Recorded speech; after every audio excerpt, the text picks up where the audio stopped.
Okay, so let's get right into it. Have you ever seen that claim popping up online? The one that says South Africa isn't really a country, but a privately owned corporation? I know, it sounds totally wild, right? Like something straight out of a conspiracy theory. Well, in this explainer, we're going to unpack that whole thing and figure out what's actually going on. So here's where this whole thing starts. And believe it or not, there's a tiny grain of truth to it. If you actually go and look, you will find a real registration for the Republic of South Africa with the U.S. Securities and Exchange Commission, the SEC. And yes, that document uses the word corporation. So that's it, right? Case closed? Nope, not even close. The document is real. That's a fact. But what it means, that's where everything gets twisted. To really understand why this isn't the smoking gun people think it is, we've got to break down two simple things. First, how governments borrow money, and second, who's the referee in that whole game? All right, first things first.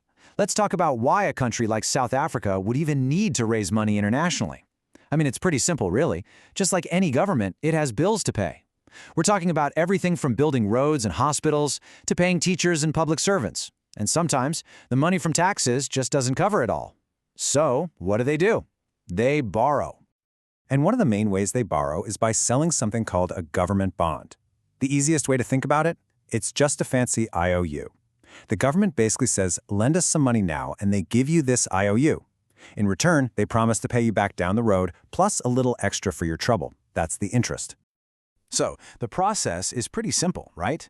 South Africa's national treasury puts these bonds out there, investors from all over the world buy them, and bam, the government gets the cash it needs for its budget. But what happens when they want to sell these bonds in the biggest financial market on the planet, the United States? Well, that's where our second key player comes in. See, if you want to sell any kind of investment in the U.S., you've got to play by their rules. And there's one very powerful referee in charge of that rulebook. And that referee is the Securities and Exchange Commission, the SEC. They are the top dogs of the U.S. financial markets. So if you want to sell stocks, or in this case, government bonds, to American investors, you have to go through them, no exceptions. And the SEC has one main job, to protect investors. That's it. Their whole purpose is to make sure that anyone selling something, whether it's a hot new tech company selling stock or a foreign country selling bonds, is being honest and transparent. They're there to make sure nobody gets ripped off. Okay, so let's recap. We have a government that needs to borrow money by selling bonds. And we have a financial watchdog that makes the rules for the market where they want to sell them. You see where this is going? When you put those two pieces together, that whole mysterious registration starts to make a lot more sense. And this right here is the key. Because South Africa wants to sell its bonds to U.S. investors, U.S. law says they have to register with the SEC. It's just a standard procedure. It's not some special secret thing. Any foreign country that wants to tap into the American market has to do it. And this is where the whole misunderstanding comes from. The SEC's computer system, its filing categories, they were all built for businesses. They just don't have a little box to check for country or sovereign nation. So what's the workaround? For paperwork purposes, they just file foreign governments under the generic label of corporation.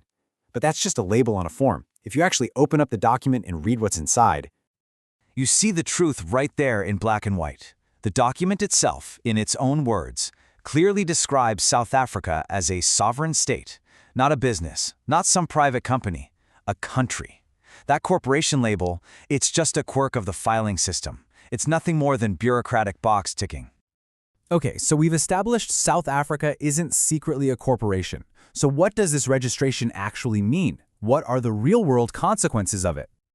Well, the bottom line is this. As long as South Africa wants to borrow money from investors in the U.S., it has to be transparent about its finances. The government is required to file regular financial reports with the SEC, which gives all those investors a clear, honest look at the country's economic health.